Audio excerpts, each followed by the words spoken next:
Now that we've got the vehicle raised and supported, remove your center cover, remove your lug nuts.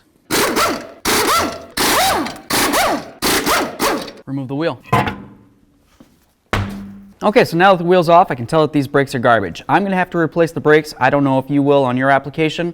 If you do have to replace the brakes, you're going to take the caliper off the bracket off the knuckle, and continue that way, which is the way I'm going to go. If you don't, you can just take the bracket off the knuckle and continue on that way. Like I said, I'm going to be replacing the brakes, so I'm going to go right here. If you aren't, you want to go to this big bolt right back there.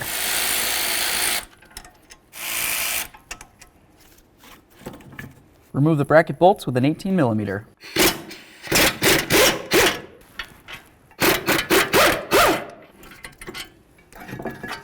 Remove that bracket. Remove the rotor. Next, it's time to remove this cover. You can either use the tool that's made for it, or I prefer a screwdriver and a hammer. There it is. Now we're going to remove this nut. It's important to remember that once you remove it, you need to replace it. This is a single time use. Use your 36. Get it right off of there. Let's give this a couple loving bonks. Nice. Time for a collection bucket, some hand protection, and eye protection. Let's clean this up.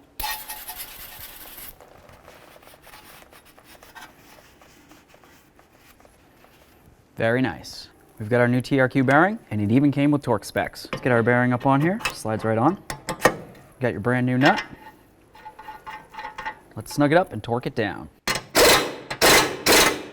Torque this to 152 foot-pounds. Torqued. So next you want to clean this area on your cap, and then the same area where it mates up against on the bearing. Make sure there's no grease, and you're going to use a little bit of gasket maker right around this whole lip before you put it on.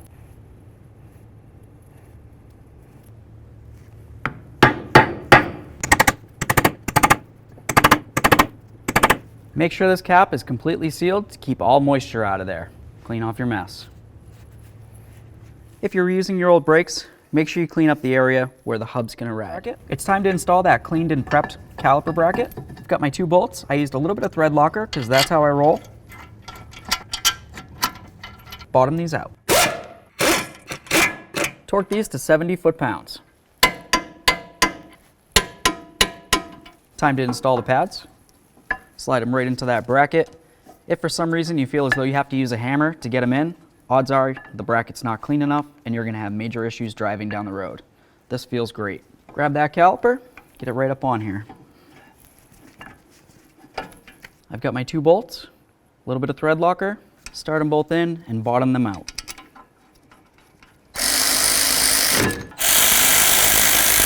Torque these to 44 foot-pounds. Clean this down. Do the same to the other side of the vehicle. Do this. Get the wheel up on here and bottom out all your lug nuts. Now when it comes time to torque the lug nuts, there's 2 things to remember, whether you have the regular charger or if you have the police edition. If you have the regular, you're going to torque these lug nuts to 110 foot-pounds. If you happen to have the police edition, go ahead and torque them to 140. Here we go. Torqued. Grab your cover, give it a loving bonk and a shake.